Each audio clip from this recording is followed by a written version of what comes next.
नमस्कार, knocking-news.com में आपका स्वागत है। मैं हूं गिरिजेश वशिष्ठ।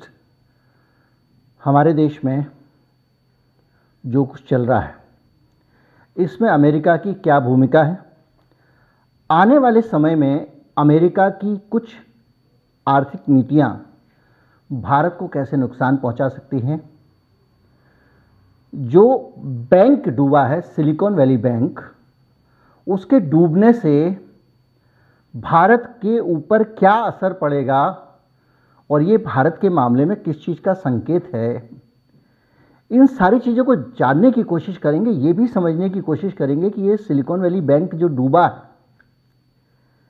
ये दरअसल डूबा कैसे, वो कौन से हालात थे, कौन सी परिस्थितियां थीं जिनके कारण ये हालात बने, ये परिस्थितियां बनी, ये सर्कमस्टांसेस पैदा हुए।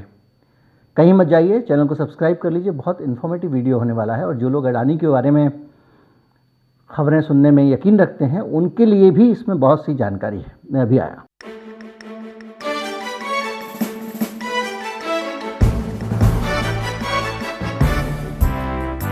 सिलिकॉन वैली बैंक डूब गया है और वहाँ अमेरिका में एक मैकेनिज्म है, जब इस तरह की कोई कंपनी बैंक वगैरह डूबती है तो उसको सरकार की एक और कंपनी है वो टेक ओवर कर लेती है, और टेक ओवर करने के बाद में उसके लाभ हानि वगैरह की चीज़ों का हिसाब किताब करती है, ताकि उसके अंदर जो जमा पैसे हैं, दूसरी चीज़ें हैं, उनको और अधिक नुकसान ना पहुँचे। लेकिन इस प्रक्रिया में होता क्या है कि जिन लोगों का बैंक में पैसा जमा है वो पैसा फंस जाता है। सिलिकॉन वैली बैंक में ज़्यादातर वहाँ की जो बड़ी टेक कंपनियाँ थीं, फेसबुक है, मेटा है, या जो छोटी कंपनियाँ हैं, जितनी सॉफ्टवेयर कंपनियाँ थीं, उनका पैसा, उनका वहाँ अकाउंट था। कैलिफोर्निया का ये सबसे बड़ा बैंक था, और 2008 में लेमन ब्रदर्स जैसा बैंक जब डूबा था तो उसके बाद इसे सबसे बड़ा बैंक का डूबना बताया जा रहा है। ये बैंक डूबा कैसे है, इसके लिए आपको इसके बैंक के काम करने के तरीकों को समझना पड़ेगा। ये बैंक जब खुला था तो इसका मकसद था कि सिलिकॉन वैली में जो स्टार्टअप्स हैं उनको ये अपनी सेवा देगा। तो जो छोटे छोटे नए बैंक आते थे, जो छोटी छोटी नई कंपनियां आती थीं, वो अपना सॉफ्टवेयर कंपनी हैं, आईटी कंपनियां हैं, वो अपने अकाउंट खोला करती थीं। और जब वो अपने अकाउंट खोलती थी तो उन अकाउंट को जब खोलती थी तो उसके बाद में वो ये बैंक जो है ये उनको सबसे अच्छी सुविधा अकाउंट खोलने की देता था, आकर्षक ब्याज और दूसरी चीज़ें। धीरे धीरे करके बहुत फेमस हो गया और ये सबसे बड़ा बैंक बन गया, और ज़्यादातर आईटी कंपनियों के लिए ये बैंक बहुत अहम हो गया। बाकी अमेरिका में उसको उतना लोग नहीं जानते थे, हालांकि भारत में भी इसकी ब्रांच है, बता दूं, कई देशों में इसका कारोबार है। तो ये बैंक ज़्यादातर स्टार्टअप्स के साथ में जुड़ती थी। स्टार्टअप यानी नई कंपनी जो शुरू कर रही है, जो मुनाफे अभी नहीं ला रही है, लेकिन हाँ शुरू कर रही है, कभी मुनाफे भी लाएगी। तो क्या करते हैं, कंपनी बनाते हैं, उसको कंपनी को बना के उसका कारोबार खड़ा करते हैं, और उस कारोबार के बढ़ने की जो संभावनाएं होती हैं उनको देखते हुए बड़ी कंपनियां उन कंपनियों को खरीद लेती हैं। ऐसी कंपनियां स्टार्टअप कहलाती हैं। तो ये जो कंपनियां थी, जो स्टार्टअप और दूसरी कंपनियां थी, वो सिलिकॉन वैली बैंक में ही अपना खाता खोलती थी, बहुतायत में। तो होता क्या था कि जब इस तरह की कंपनी होगी तो उस कंपनी के पैसे कहाँ से आते हैं? नई कंपनी को कोई कर्जा तो देगा नहीं, और वो किसके पास जाती है? वो कंपनी जाती है वेंचर कैपिटलिस्ट के पास में। वेंचर कैपिटलिस्ट वो लोग होते हैं, जैसे मुझे मान लीजिए नॉकिंग न्यूज़ का न्यूज़ चैनल चालू करना, कई लोग कहते हैं करिए। अब मैं गया वेंचर कैपिटलिस्ट के पास और मैंने कहा चैनल चालू करना है, तो वो कहेगा बताओ भैया इसकी कमाई कैसे होगी, ये वो पूरा समझेगा बिजनेस को। फिर कहेगा ठीक है भाई, मैं आपकी बिजनेस में पैसा लगाने को तैयार हूँ, 30%, 40%, 50%, जितना उसको लगाना हो। 50% से ऊपर लगाएगा तो मालिक ही हो जाएगा। तो वो पैसा लगाता है शेयर के बदले में। तो कंपनी के पास पैसे आए, लेकिन कंपनी ने लोन नहीं लिया, उसके पास शेयर के बदले पैसे आए। अब कंपनी के पास पैसे हैं, नई कंपनी है, और वो कंपनियां ने मुनाफा भी कमाना शुरू कर दिया, तो अब कंपनी को और पैसे की ज़रूरत भी नहीं है। तो ये जितनी कंपनियां थी ये लोन बहुत कम लेती थी, लोन लेती नहीं थी। तो सिलिकॉन वैली बैंक के पास साथ क्या था कि उसके पास अकाउंट तो था इन कंपनियों का, इनके पास खूब पैसे बैंक के पास रखे होते थे, लेकिन ये बैंक से लोन नहीं लेती थी। तो लोन बैंक के पास जब ज़्यादा पैसे हो जाते हैं तो ये भी एक समस्या है। तो जब ज़्यादा पैसे हो जाए तो बैंक क्या करेगा भाई, बैंक उन पैसों के बदले में तो ब्याज दे रहा है ना, जिसने बैंक पैसा यहाँ गिरवी रखा है हमारे पास में या खाते में पैसा डाला, वो तो उसको तो ब्याज देने हैं। अब आगे अगर कोई हमसे लोन नहीं लेगा तो हम पैसे कहाँ से लाके इसको देंगे। तो ये क्या करती थी, ये कंपनी, ये बैंक जो था, ये बॉन्ड के ज़रिए पैसे इन्वेस्ट करती थी। जैसे अडानी साहब ने अभी पिछले दिनों एक बॉन्ड जारी किए, कई बॉन्ड जारी किए हुए हैं, मैंने आपसे जिक्र किया था विदेशों में, और इनके कई बॉन्ड डॉलर में हैं जो अगले साल मैच्योर होने हैं 2024 में, बड़ी संख्या में। इस पर भी आएंगे अभी, अडानी साहब पे इसका क्या असर पड़ने वाला है। तो जब बॉन्ड आप खरीदते हैं और उसमें इन्वेस्ट करते हैं कंपनियों में पैसा, तो आपने क्या किया कि एक लॉन्ग टर्म इन्वेस्टमेंट कर दिया। यानी कि आपने कहा भाई अडानी साहब के बॉन्ड खरीद लेता है सिलिकॉन वैली बैंक, और 10 साल के लिए खरीद लेते हैं, क्योंकि वो बैंक है, वो रोज़ बैठ के ट्रेडिंग तो करेगा नहीं। तो 10 साल के लिए अडानी के बॉन्ड खरीद लिए, अडानी ने उसको कहा इतना ब्याज मिलेगा वगैरह वगैरह। क्या होता है कि जब मार्केट में ब्याज बढ़ता है, इस बीच में अमेरिका के आरबीआई ने, जो फेडरल रिजर्व है वहाँ का, जो वहाँ का सेंट्रल बैंक है, उसने ब्याज अंधाधुंध बढ़ाया, लगातार बढ़ाया जा रहा है और अब भी बढ़ाने वाला है। तो जब वो ब्याज बढ़ाया उसने, तो उसका नतीजा ये हुआ, तो जब ब्याज बढ़ जाएगा तो आदमी ये कहेगा भैया बॉन्ड में क्यों इन्वेस्ट करें, जब हमको एफडी में ही पैसा मिल जाएगा उतना, तो हम बॉन्ड में क्यों पैसा लगाएं। तो जैसे जैसे ब्याज बढ़ता है वैसे वैसे बॉन्ड की वैल्यू गिरती है, उसका दाम गिरता है। यह अर्थशास्त्र का नियम है, जैसे जैसे ब्याज घटेगा बॉन्ड की अहमियत बढ़ जाएगी। तो अब क्या हुआ, इनका तो लॉन्ग टर्म बॉन्ड है, इन्होंने तो मान लीजिए अडानी की कंपनी के बॉन्ड खरीद लिए 10 साल के लिए। अब इस बीच में क्या हुआ कि आईटी कंपनियां वगैरह दूसरी चीज़ों में इनके पास पैसे, जब डिमांड बढ़ी तो वहाँ से बॉन्ड भुना नहीं सकते थे, शॉर्ट टर्म के नहीं थे, लॉन्ग टर्म के बॉन्ड थे। और जब आप उस बॉन्ड को बाज़ार में बेचने गए हैं तो ब्याज बहुत बढ़ा हुआ है, इसलिए बॉन्ड की हैसियत कम है, तो आपको पैसा उतना नहीं मिल रहा है। तो एक बड़ा घाटा इस बैंक को हुआ। और जब बॉन्ड बाज़ार में बड़े घाटे की खबर आती है तो सिलिकॉन वैली में अफरा तफरी फैल जाती है। हर आदमी को लगता है कंपनी घाटे में है, इसका पैसा बॉन्ड्स में फंसा हुआ है, बॉन्ड्स की रिकवरी का कुछ पता नहीं चल रहा है, कब होगी कब नहीं होगी। तो क्या किया लोगों ने, कहा भैया अपने पैसे निकाल लो। पैसे तो है ही नहीं, पैसे तो आपने बॉन्ड खरीदे हुए हैं अडानी को, ABCD अडानी नाम ले रहा हूँ मैं, हो सकता है उसका अडानी को का उसने 1 रुपये का भी नहीं खरीदा हो। तो अलग अलग कंपनियों के उन्होंने जो बॉन्ड खरीद लिए थे, वो बॉन्ड तो बहुत गिर गया था दाम। तो अब ये पैसा कैसे चुकाएं, तो एक झंझट और संकट खड़ा हो गया। अब बैंक हो गया बंद, बैंक बंद हो गया मतलब जितनी कंपनियां थी सिलिकॉन वैली की, जिन जिन के खाते यहाँ पे थे, वो अपने कर्मचारियों को वेतन कैसे देंगे, वो तो अकाउंट से ही ट्रांसफ़र करती थी ना। वो अपने वेंडर्स को पेमेंट कैसे करेंगे। तो वो पूरा का पूरा जो कंपनियों का कारोबार था वो लड़खड़ा गया। कुछ लोग कह रहे हैं ये ब्लैक स्वान इवेंट है, कुछ लोग ये मानते हैं पूरी दुनिया में कि जब इस तरह का कुछ अप्रत्याशित हो, अचानक हो, जब कोई सोच भी नहीं सकता हो ये हो जाएगा और कोई बड़ा बदलाव हो जाए, तो वो कहलाता है ब्लैक स्वान इवेंट। कि ये अर्थव्यवस्था में एक अजीब सी स्थिति है और कुछ लोगों को डर है कि इसके कारण कहीं पूरी मंदी ना आ जाए, अर्थव्यवस्था लड़खड़ाती ना चली जाए, एक के बाद एक दूसरे बैंक फंस रहे हैं। अब यहाँ से हम सब शुरू करते हैं ये समझना कि भारत पे इसका क्या असर पड़ेगा, भारत कैसे अमेरिका की इस नीति के कारण वल्नरेबल हो गया है, भारत किस तरह से ज़्यादा खतरे में आ गया है। इससे पहले आगे बढ़े मैं आपको एक चीज़ याद दिलाता जाऊँ। देखिए ऐसा होता है, सबको तारीफ़ की ज़रूरत होती है, और जब कोई आप अच्छा काम करे तो शेखी भी बघारते हैं, और इसको मैं स्वीकार करता हूँ कि मैं भी कभी कभी आपको बोलता रहता हूँ। मैंने आपको पहले ही बता दिया था, ये बता दिया था। अडानी साहब के बर्तन भांडे बिकने वाले हैं, ये बात मैंने आपको शुरू में ही बता दी थी, याद कीजिए। अब बिकने शुरू हुए हैं, ये सिलसिला आगे तक जाएगा। जब शेयर हरे होके ऊपर उठने लग गए थे, हर तरफ तालियां बज रही थी, तब भी मैंने कहा था कि ना, अभी स्थिति उतनी अच्छी नहीं है। अभी नई नई चीज़ें आ रही हैं, नए नए डेवलपमेंट आ रहे हैं। आज अडानी साहब की वीडियो मैंने इसलिए नहीं बनाया कि ये जो नए डेवलपमेंट है, ये सारी खबरें आपको मालूम है और आप मेरी वीडियो देखते हैं जब आपको नॉलेज मिले। अब ये इतनी नॉलेज मैं दे चुका हूँ, इसमें मैं आपको अभी कोई नई नॉलेज दूंगा नहीं, अपने आप को रिपीट करने का कोई फ़ायदा नहीं है। लेकिन ये याद दिलाना ज़रूरी था कि हमारी भविष्यवाणी काफ़ी हद तक इस मामले में सही साबित हुई है और ये अंबुजा सीमेंट एक शुरुआत है। इस ब्रेक के बाद में बातचीत शुरू करते हैं और समझने की कोशिश करते हैं कि हमारी अर्थव्यवस्था पे अमेरिका की इस नीति का क्या असर पड़ सकता है।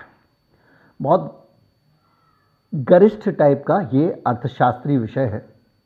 इसको समझने के लिए बड़ी सारी अर्थशास्त्र की समझ की ज़रूरत होती है, लेकिन हम सरल कर देते हैं कितना भी टेढ़ा हो। यूबीएस का एक अनुमान आया है और ये अनुमान भारतीय अर्थव्यवस्था का भविष्य बता रहा है। आने वाले 2 हफ्ते बहुत गंभीर हो सकते हैं और गंभीर इसलिए हो सकते हैं कि जो अमेरिका का फेडरल रिज़र्व है वो फिर उतारू है दुनिया को झटका देने में। भारत के पास 2021 का आंकड़ा यूबीएस दे रहा है 40 अरब डॉलर का विदेशी पोर्टफोलियो इन्वेस्टमेंट था। इसका मतलब यह है कि जो विदेशियों का पैसा भारत में अलग अलग जगह पे लगा हुआ था, 40 अरब डॉलर। और ये संख्या दुनिया में जितनी भी उभरती हुई अर्थव्यवस्थाएं हैं उनमें सबसे ज़्यादा है।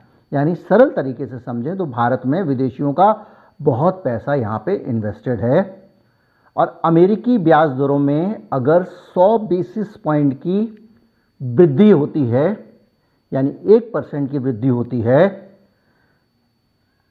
100 बेसिस पॉइंट मतलब 1%, तो अगर 1% की वृद्धि होती है तो यहां से 25 से 30 अरब डॉलर बाहर चले जाते हैं। एफडीआई के नहीं, वो तो लग गया कंपनी में, उन्होंने प्लांट आपने लगाया, आपने फैक्ट्री लगाई, उन्होंने इन्वेस्ट कर दिया, वो तो चल रही है। जो बॉन्ड में पैसा लगा होता है उनका, या इसमें पैसा लगा होता है आपका जो शेयर मार्केट में, वो पैसा बाहर जाने लगता है। यानी 100 बेसिस पॉइंट की वृद्धि हुई तो 25 से 30 अरब डॉलर बाहर चला जाता है। जो कंपनियां बाहर से पैसे लाकर या इन्वेस्ट कर रही हैं उनकी दिक्कत यह है कि जब डॉलर महंगा हो जाएगा और वो कर्ज लेकर यहाँ पैसा लगाएंगी तो उनको बहुत ज़्यादा कर्जा उठाना पड़ता है, इसलिए वो इन्वेस्ट करने से बचती हैं। भारत में इन्वेस्ट करने से और भी बचती हैं क्योंकि उनकी जो मुद्रा जिसमें वो इन्वेस्ट कर रही हैं वो तेज़ी से महंगी हो रही है। एक बात यूबीएस कह रहा है, ये थोड़ा सा टेढ़ी और समझने वाली चीज़ है। उसका कहना है कि जो मैक्रो इकोनॉमिक्स है उसके जो मूल फंडामेंटल्स हैं, यानी हमारी अर्थव्यवस्था का जो मूल स्थिति है, एक्चुअल स्थिति, वो जो है अब काफ़ी कमज़ोर है 2013 के मुकाबले। सुनने में लग रहा है ये थोड़ा सा चुनावी होगा, ऐसे कांग्रेस पार्टी के बयान जैसा होगा, लेकिन ये एक बड़ी संस्था है और ये बड़ी संस्था जो बता रही है इसका आधार बता रही है। ये कह रही है 2013 में एक टेपर टेंट्रम सामने आया था। टेंट्रम यानी नखरे दिखाना। अमेरिका ने 2013 में एक टेपर टेंट्रम दिखाया था। टेपर मतलब कम कर देना, किसी चीज़ को धीरे से कम करना। तो ये वाला टेंट्रम 2013 में अमेरिका ने दिखाया था और उसमें हुआ ये था कि 2013 में जो फेडरल रिजर्व है वहाँ का, अमेरिका का, उसने अपने बॉन्ड खरीद कार्यक्रम में कमी कर दी थी, अपनी बॉन्ड खरीदना कम कर दिए थे। एक नखरा दिखाया और बॉन्ड खरीदना कम कर दिए और इसके कारण भारत जैसे जो उभरती अर्थव्यवस्था वाले देश हैं इनमें अफरा तफरी मच गई और बड़ी तेज़ी से बिकवाली हुई। यानी यहाँ पे लोग शेयर भी बेच गए, बॉन्ड भी बेचने लग गए, अफरा तफरी मच गई। अब ये कह रहा है कि 2013 के जो हालात थे उससे ज़्यादा खराब हालात अब हैं। तो अगर वैसा टेंट्रम आता है, वैसी कोई स्थिति आती है, फेडरल रिजर्व कुछ करता है, तो भारत के लिए मुश्किलें बढ़ सकती हैं। इसलिए ये कह रहा है कि 2-3 हफ्ते आप जरा संभल के रहना। ये कह रहा है कि 2021 के तीसरे क्वार्टर में, तीसरी तिमाही में भारत का जो करंट अकाउंट डेफिसिट था, चालू खाता, वो जीडीपी का 1.3% था। तो ये कह रहा है कि 2013 में तो हमारा जो करंट अकाउंट डेफिसिट था वो 1% ही था, अब वो हो गया 1.3%। किस चीज़ का? देश की जीडीपी का। करंट अकाउंट डेफिसिट क्या होता है? देखिए, जो लोग जानते हैं वो मुझे क्षमा करिएगा, क्योंकि जो लोग नहीं जानते हैं वो भी हमारे लिए उतने महत्वपूर्ण है। करंट अकाउंट डेफिसिट होता है कि कोई भी देश कुछ चीज़ें खरीदता है, कुछ चीज़ें बेचता है, कुछ पैसा भेजता है, कुछ पैसा उसके आता है। तो ये जो लेन देन है, इसमें जो किसी देश का घाटा होता है वो कहलाता है करंट अकाउंट डेफिसिट। पहले जीडीपी का 1% था 2013 में, और 2021 के थर्ड क्वार्टर में आके हो गया 1.3%। यानी हमारा जो खर्चा है विदेशी मुद्रा का इस्तेमाल, जब आप ज़्यादा चीज़ें मंगाओगे, कम चीज़ें भेजोगे, तो आपको ज़्यादा विदेशी मुद्रा चाहिए होगी, तो आपकी जो विदेशी मुद्रा की ज़रूरत पहले से ज़्यादा है। और ये कह रहा है अगस्त 2013 में $275 बिलियन की तुलना में फरवरी 22 तक भारत का विदेशी मुद्रा भंडार $648 बिलियन था। लेकिन आप जो है वो विदेशी मुद्रा भंडार को ऐसे मत मानो कि नोट है वो। भारत के विदेशी मुद्रा भंडार का एक बड़ा हिस्सा कहीं सोना पड़ा हुआ है, विदेशों में आपकी जो प्रॉपर्टी है, पाकिस्तान में कोई बिल्डिंग है मान लीजिए आपकी, या कहीं पे कोई और बिल्डिंग है, तो उस तरह की चीज़ें जो दुनिया भर में हैं, एम्बेसीज की बिल्डिंग भी हैं, वो आपकी संपत्तियां मिला के आपका जो विदेशी मुद्रा भंडार माना जाता है। इसका मतलब ये नहीं कितने डॉलर रखेंगे, बस याद रखिएगा हमेशा। तो ये तत्व भारत वाले में काफ़ी है।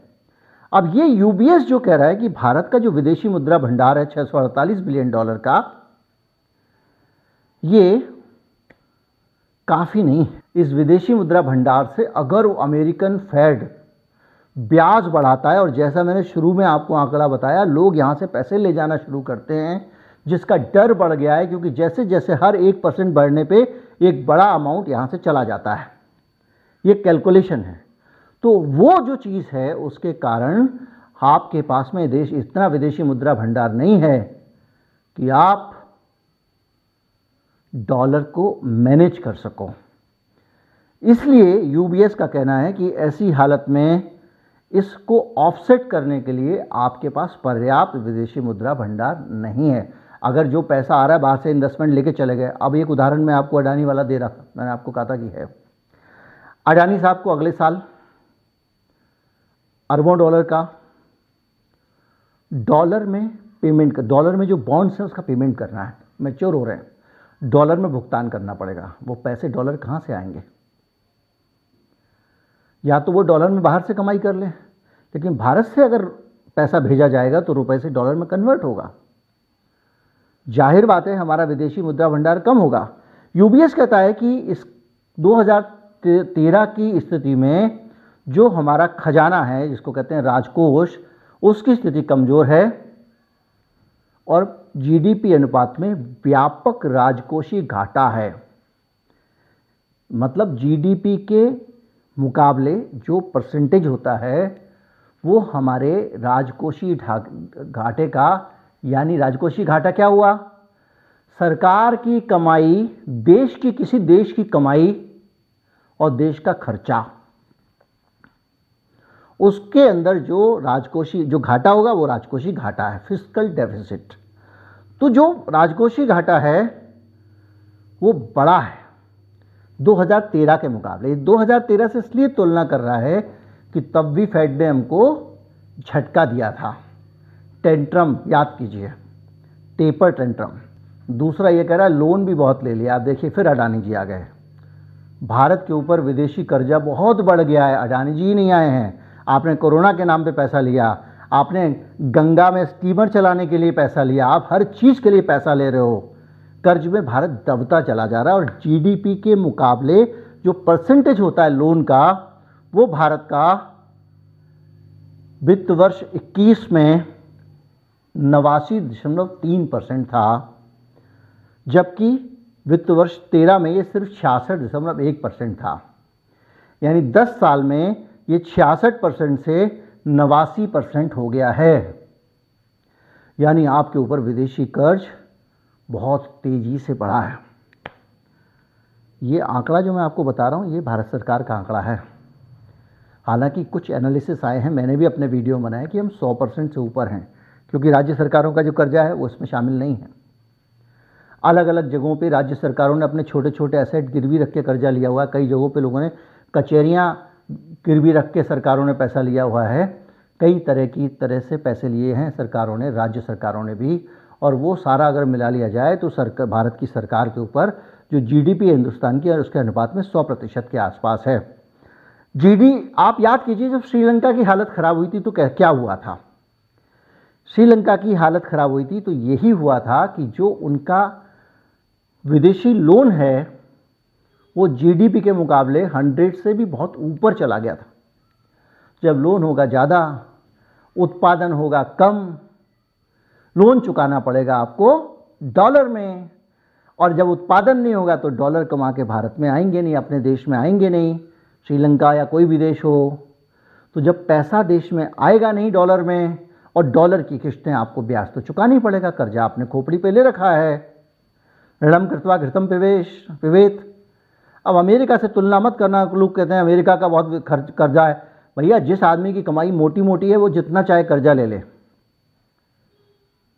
उसका चलता है। मेरा चैनल मान लीजिए आगे जाके और बढ़ने वाला है, और मैं आपसे कहूँगा कर्जा दे दो, आप कहोगे कोई बात नहीं यार, 2 साल में तो इसका चैनल इतनी कमाई करने लगेगा। आप मकान खरीदने जाते हो, बैंक आपको कहता है कोई बात नहीं, मैं आपको, आपकी वाले की क्राइटेरिया जो है वो 30 लाख के लोन का है, लेकिन मैं 35 लाख दे देता हूँ, क्योंकि अगले साल इंक्रीमेंट होगा तो सब एडजस्ट हो जाएगा, बोलता है ना। तो ये इंक्रीमेंट जो वहाँ का होता है अमेरिका का, वो देखिए, अमेरिका बहुत कर्जे में है, लेकिन अमेरिका की कमाई उससे भी ज़्यादा है। अडानी जी को इतना कर्जा इसलिए मिला क्योंकि ऐसा माना जा रहा था ये लगातार कमाई करेंगे, क्योंकि इनका शेयर बढ़ रहा है।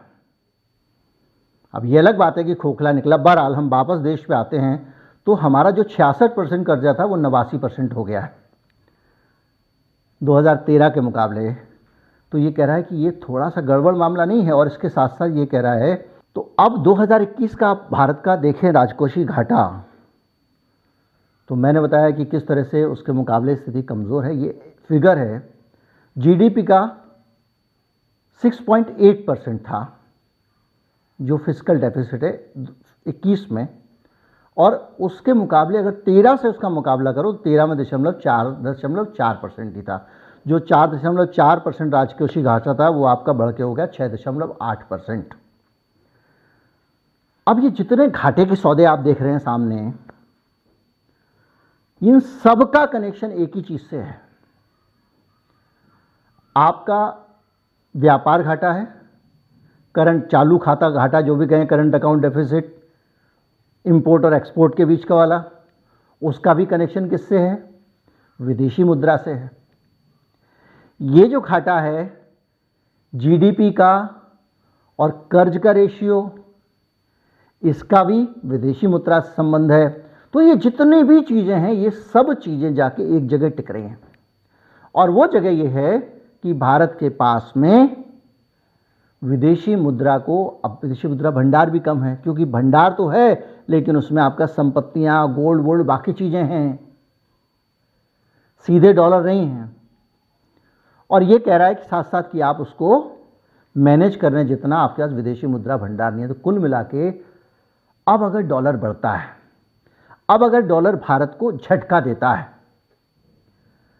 वो कैसे देगा? अमेरिकन फेडरल रिजर्व ब्याज बढ़ाता है। अब आप समझ रहे होंगे इन दोनों चीज़ों का जो फर्क है वो ये है कि ब्याज बढ़ाने से जैसे कि सिलिकॉन वैली बैंक डूब गया, वैसे ही भारत के ऊपर क्या खतरा आने वाला है उसी ब्याज बढ़ाने से, वो ये है कि भारत अचानक संकट में पड़ जाएगा। अब संकट में कैसे पड़ेगा? एक तरफ वो पैसे निकाल के ले जाएंगे तो आपके विदेशी मुद्रा भंडार को लगेगा धक्का, ऊपर से जिन लोगों ने, जैसे अडानी जी ने बॉन्ड बेचे हुए हैं, या जिन लोगों ने बाहर से पैसा उठाया हुआ है, डॉलर में पैसा उठाया हुआ, कर्ज उठाया हुआ है, उन सारे कॉरपोरेट्स को अब ज़्यादा खर्चा करना पड़ेगा अपने फाइनेंस पे। जो पैसा वो ले रहे हैं वो पैसा उनको महंगा मिलेगा, क्योंकि डॉलर का दाम बढ़ता जा रहा है। ऊपर से हमारा आरबीआई जैसे लोग आर्टिफिशियली उसको कंट्रोल करने की कोशिश करते हैं, उस चक्कर में क्या करते हैं, डॉलर बेच बेच के रुपया खरीदते हैं। वो करने से भी विदेशी मुद्रा के क्योंकि वो कहते हैं कि 83 से ऊपर नहीं जाना चाहिए, मोदी जी की बेइज्जती हो जाएगी।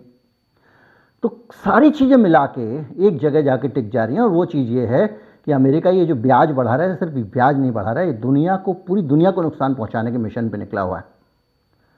किस तरह से ये लगातार सबको नुकसान पहुंचा रहा है, सिर्फ इसलिए क्योंकि डॉलर जो है वो दुनिया की मुद्रा बनी हुई है, दुनिया के देशों के बीच में विमर्श करने की मुद्रा बनी हुई है। कुछ लोग कहेंगे डॉलर रुपी रूबल पैक, कुछ लोग कहेंगे हम लोग जो है मुद्रा के समझौता कर लेंगे, वो 1% भी नहीं।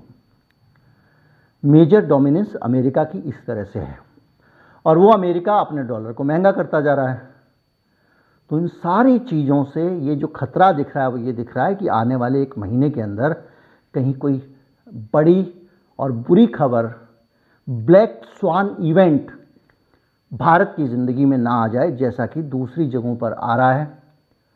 और मनाइए कि सब कुछ ठीक हो, क्योंकि कुछ चीज़ें ऐसी हैं जो समय रहते अगर नीतियां सही बनाई गई होती तो आज हमको झेलनी नहीं पड़ती, लेकिन आज अगर होती हैं तो उनकी काट नहीं है हमारे पास, झेलना ही पड़ेगा। जैसे कि आपने कर्जा नहीं लिया होता, आपके सर पे ईएमआई नहीं होती, एक सरल तरीके से समझा रहा हूँ, तो आज नौकरी जाती तो आप संभाल लेते। अब आप कर्जा ले चुके हैं, अब नौकरी जा रही है तो किस्त भरनी ही पड़ेगी।